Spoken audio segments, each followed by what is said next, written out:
Some years ago, I was attending a Saturday evening service just outside of DC. I worked most Sundays, so I often went to this evening service. In many ways, it was just like any other Saturday. Except it wasn't. It was mid-February, and it had been snowing and freezing on and off all week. It was the kind of thing where the snow would melt during the day and freeze again at night. This particular night was extra cold and extra windy. The freezing began earlier. As I sat on the bus that evening, we came to a big hill. Up ahead, other buses littered the hill. Not an auspicious sign. And sure enough, our bus could not get up the hill. As we sat there hoping for direction from the dispatcher or for the road to be cleared or something, slowly but surely the riders began to disembark. I was still 5 miles from home, and I did not want to leave the warmth of the bus. Until finally me and one other woman who was left on the bus decided it was time to go. I knew my clothes were inadequate for the weather. I had just moved there from Texas, and I did not even own a real coat. I wore 2 sweatshirts and tennis shoes. But when it became clear that we would not be rescued, me and this woman disembarked. We knew past the hill was a larger road, and maybe we could catch a bus there. Arm in arm, me and the stranger helped keep each other upright till we got to the main road.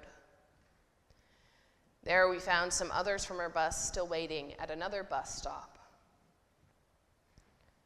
A bus came, and after some debate, some haggling, allowed us stranded riders to climb onto their bus so it could take us just further down the road before it had to turn away to its destination. And now I was only 2 miles from home. So at this point, there were 5 of us trudging together down about an inch of ice on what was essentially a highway. The sidewalk was closed for construction, so we walked in the road. Luckily, those few cars that were on the road were driving pretty slowly as they slid around us. Eventually, someone stopped for us and invited us to get in his car, and he would give us a ride the rest of the way. One of our co-travelers was close enough to home and said no thank you, but the rest of us at that point would have taken anything. I tried to give him money, and he wouldn't take it. It was a scary, long, and freezing journey. It was dangerous. My phone had died, which I don't know if you know this. If they get too cold, they just turn off. But 2 things got me through that experience. The first was I was not alone. And the second was I had something to look forward to. I kept telling myself, this is cold and awful, and once you get home, you get to get in a hot bath. And my brother had gotten me this luxurious electric blanket for Christmas. And I remembered those things, that my roommate had made pizza, and I thought, I can do this. It'll be even more joyful when I finally do make it. And boy, can I tell you, it was. Also, I was not alone. There were others with me, strangers on the same journey, and they took care of me for no reason other than they too were scared, and they too did not want to be alone. I am a cozy person. I like sweaters and fuzzy socks and cuddling on the couch and warm beverages while disaster and calamity in the form of dramatic weather wages outside. Hygge, as the Swedes call it, my people. As such, Advent has always been my favorite liturgical season. Everything seems geared towards calm, warm coziness, staying inside and waiting for the storm to pass. Even when I lived in Texas, and we really did not get much winter weather to speak of, and I rarely got to wear sweaters, hence no jacket. So at first, I found today's readings frustrating. I wanted the story of this brave family battling the elements much like I did on that road and finding themselves at home and cozy so that they could welcome their child. But as we've discussed before, childbirth is hardly a cozy experience. I suspect in that circumstance, even the animals were a little startled. As I recalled my harrowing journey across the frozen tundra that is Silver Spring, Maryland, I have started to realize that maybe coziness is so appealing in its contrast to the tumult. It is really more enjoyable to hunker down and get warm when the storm rages outside.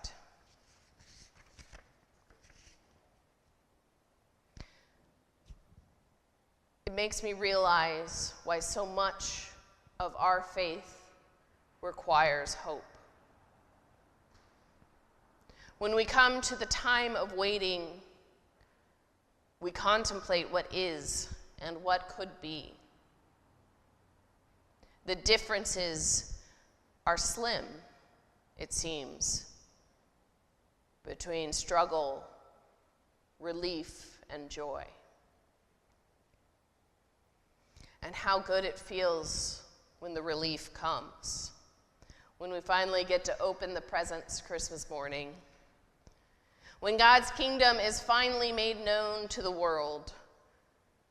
When we are finally able to lead every moment of every day, focused solely on love for one another. When the sun and the sun have returned.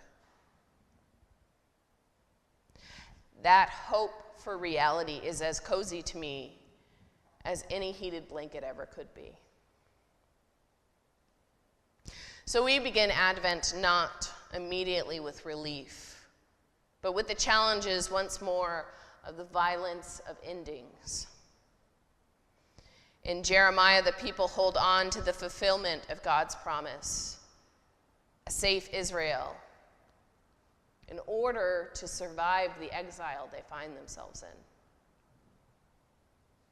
in. In the psalm, the author beseeches God to move them out of shame and into knowing, out of doubt into safety, to secure their future.